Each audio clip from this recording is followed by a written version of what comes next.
Garuda Express, an international courier service. మీరు పెళ్లి చేసుకోవడానికి సిద్ధపడుతున్నారా? మీకు ఆధార్ కార్డు ఉందా? అది ఉంటేనే పెళ్లి చేసుకోవాలి, లేకపోతే అంతే. అదేంటి పెళ్లికి ఆధార్కు లింక్ ఏంటి అనుకుంటున్నారా? తాజాగా తెలంగాణ ప్రభుత్వం వినూత్నంగా తీసుకొస్తున్న విధానం ఇది. ఎందుకు ఆధార్ను లింక్ చేస్తుందో తెలియాలంటే ఈ స్టోరీ మీరు తప్పకుండా చూడాలి. తెలంగాణ ప్రభుత్వం పెళ్లి చేసుకోవడానికి ఇక ఆధార్ తప్పనిసరి చేసింది. వివాహ సమయంలో వధూవరుల వేలిముద్రలు ఇవ్వాల్సిందే. రిజిస్టర్ పెళ్లిళ్లకు రాష్ట్ర రిజిస్ట్రేషన్ శాఖ ఆన్లైన్ విధానాన్ని అమలు చేయబోతుంది.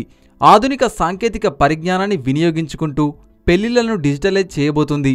ఇందులో భాగంగా వధూవరుల వివరాలు, ఆధార్ నెంబర్లు, వేలిముద్రలు తదితరాలను తీసుకోనుంది.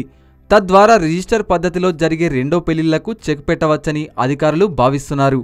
అయితే ఆయా మతాచారాల ప్రకారం విభిన్న పద్ధతుల్లో బయట జరిగే వివాహాలకు ఈ విధానం వర్తించదు.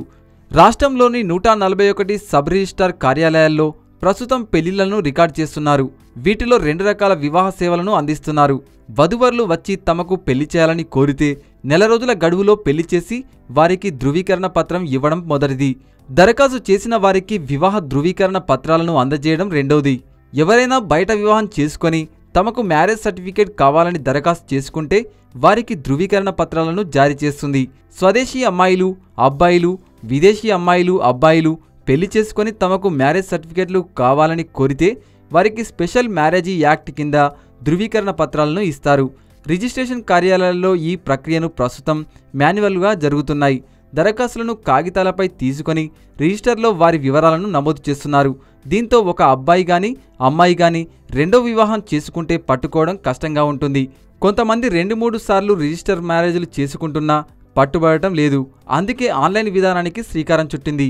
ఇక ఆన్లైన్ రిజిస్ట్రేషన్లో భాగంగా వధూవరుల రిజిస్ట్రేషన్ల శాఖ వెబ్సైట్ అయిన registration.telangana.gov.in లో దరఖాస్తు చేసుకుంటే వారి వివరాలన్నింటినీ అందులో పొందుపరుస్తారు.